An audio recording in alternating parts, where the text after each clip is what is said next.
Hello and welcome to Yes You Can channel. In this video tutorial, I will show you how to boot into recovery mode. Yes, advanced options for any Asus model. Okay, let's get started. Power on your Asus laptop and now keep tapping F12 key.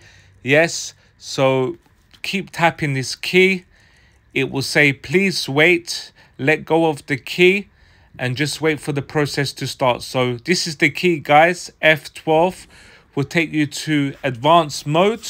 So this is what you need to do. Choose an option. You can either continue to Windows, troubleshoot, look for an option that's causing you problems with your laptop, Asus laptop. This is what we're going to select. Press enter. You've got reset the PC here where you can do factory reset. You've got My Asus, which lets you diagnose your PC in Windows recovery environment. So look, advanced options here. You've got many options to choose from. So any troubleshooting problem is all categorized on which section you want to choose and select.